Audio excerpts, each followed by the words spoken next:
que vous allez bien. On se retrouve aujourd'hui pour une nouvelle vidéo journal de grossesse et je vous parle de ma 33e semaine d'aménorrhée. Ça y est, je suis dans la dernière ligne droite avant mon accouchement, donc il se passe beaucoup de choses, j'ai beaucoup de rendez-vous qui s'enchaînent. Là, cette semaine, j'ai vu l'anesthésiste et on a fait la dernière écho. Avec l'anesthésiste, ça s'est plutôt bien passé, si ce n'est que c'est à la clinique où je vais accoucher. L'anesthésiste qui vous reçoit en consultation, c'est également celui qui est de garde. Donc même si tu as rendez-vous à une certaine heure, il peut disparaître à tout moment pour partir au bloc pour faire une injection. Donc voilà, j'ai passé beaucoup de temps dans la salle d'attente, assez peu de temps dans le cabinet. Il m'a demandé ma taille, mon poids, il a regardé ma colonne, voir si j'avais une scoliose, un tatouage. C'est allé assez vite, il m'a posé très peu de questions, enfin si ce n'est sur mes antécédents médicaux, mon premier accouchement, ma première péridurale. Alors je lui ai quand même dit, je lui ai posé quelques questions moi, parce que c'est vrai que ma première péridurale, je pense qu'elle était beaucoup trop dosée, puisqu'on m'avait dit de ne plus bouger et que je ne sentais pas le bébé descendre pendant l'accouchement, en fait, pendant la délivrance, et que j'avais pas envie de revivre ça. C'est aussi pour ça que j'avais envie d'essayer de ne pas prendre la péridurale. Et il me disait que ça, pas du tout, c'était des pratiques assez anciennes et que normalement on peut rester mobile avec une péridurale, on peut se lever, on peut marcher et on sent normalement tout sauf la douleur.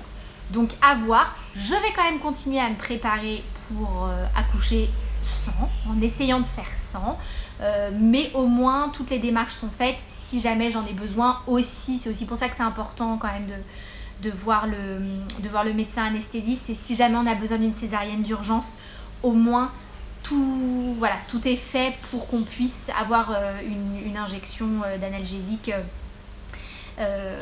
pendant son accouchement. Pour ce qui est de la question des pépettes, je vous avais dit que c'était mon premier accouchement dans le privé et que donc on m'avait demandé de verser les 150 € que représente la charge de la péridurale.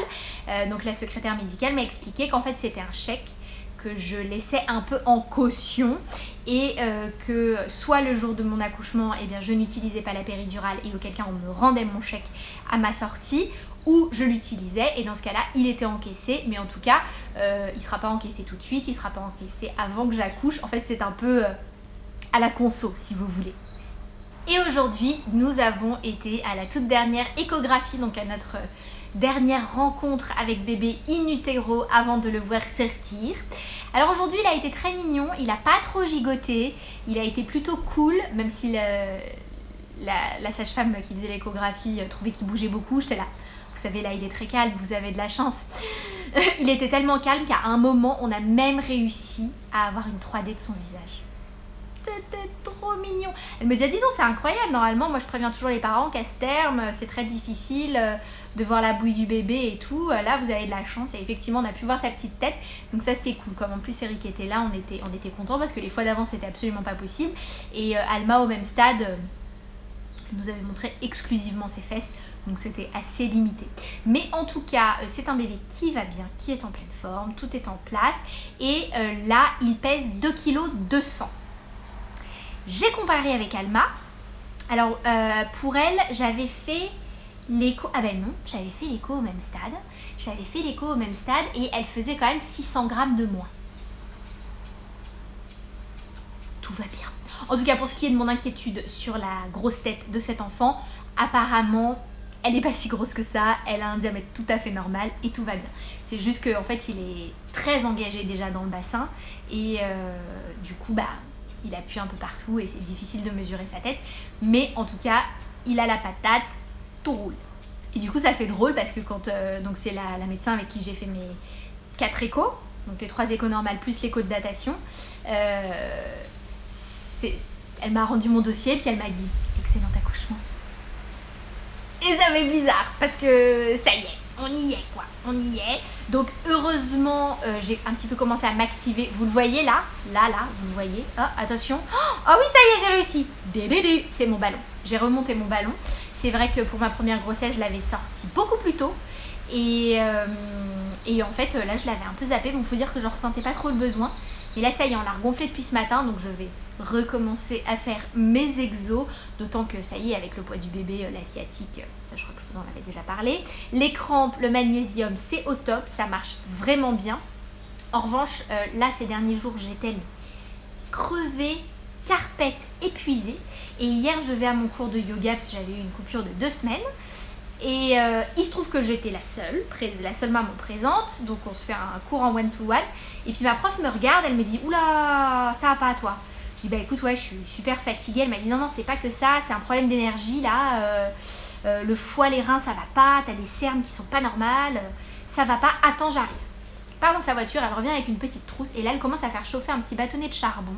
Mais vraiment, elle le chauffe à fond, quoi. Et elle m'explique qu'elle va me faire un truc de médecine chinoise pour recharger les énergies de mon corps et tout. Donc je m'allonge sur le côté et en fait elle applique Enfin elle ne pose pas le charbon évidemment ardent directement sur la peau. Elle le met suffisamment loin pour que la chaleur irradie en fait la zone du dos sur laquelle il faut faire ça. Et en fait elle m'explique, parce qu'au bout d'un moment, je sens sa voix un peu inquiète. Elle me dit « Mais ça va là ?»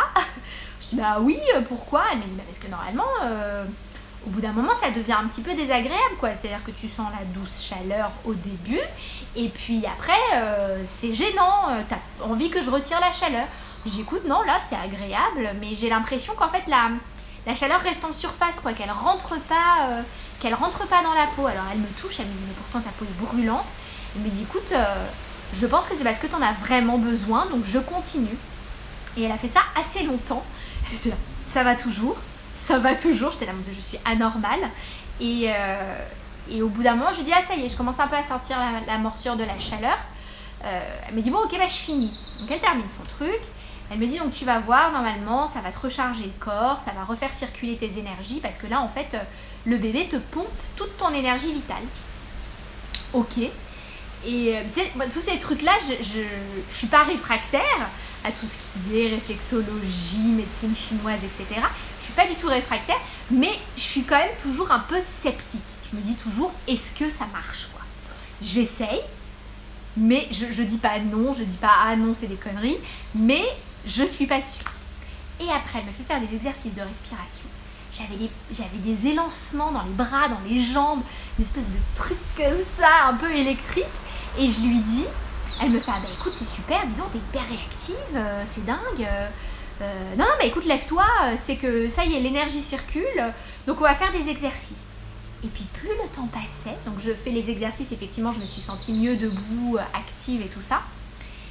Et plus je sentais la chaleur qui irradiait le bas de mon dos et qui remontait le long de ma colonne, comme ça. Et d'un coup, mais un coup de fouet, et depuis, j'ai la pêche. Alors bon, effectivement, j'ai des coups de mou et tout, mais je sens quand même que depuis hier, j'ai plus cette espèce de lassitude que je traînais à longueur de journée, à finir, à partir du moment où j'étais allée chercher ma fille à l'école, j'étais avachie sur son matelas à attendre la fin, si vous voulez. Donc ça m'a fait franchement du bien et j'espère que les effets vont perdurer. Et cette semaine, figurez-vous que votre chaîne YouTube est passée à la télé. Oui, en fait, l'émission pour laquelle je bosse, Patricia voulait faire une thématique un petit peu maternité, tout ça. Moi, je recevais Aurélia Arnaud de la boutique Lait Maternelle dans l'émission. On parlait de toutes les nouveautés allaitement et il y a eu un petit passage sur la chaîne La Mère Alex. Donc, je vais vous mettre le lien dans la bio. J'essaye de récupérer la vidéo, mais comme c'est sur France Télé, c'est toujours un peu compliqué. Dépêchez-vous de la regarder parce qu'elle est valable que 7 jours. Donc, ça va très vite. Mais si j'y arrive... Alors si vous êtes un peu geekos et que vous savez comment récupérer une vidéo Plus sur un Mac parce que je n'ai pas de PC, n'hésitez pas à me le dire en commentaire, ça m'intéresse. Et dites-le moi très très vite, genre aujourd'hui ou demain, enfin quand vous voyez cette vidéo tout de suite, pour que je puisse essayer de télécharger la vidéo et vous la mettre sur la chaîne, que vous puissiez la regarder un peu quand vous voulez. C'est tout pour moi pour cette semaine, j'espère que cette vidéo vous a plu. Si c'est le cas, mettez-lui un petit pouce en l'air, abonnez-vous si ce n'est pas encore le cas et n'hésitez pas à activer la petite cloche qui se trouve sous cette vidéo, comme ça vous recevrez un mail dès qu'il y a une nouvelle publication. Je vous fais des gros bisous et j'attends tous vos commentaires juste en dessous. À très très vite.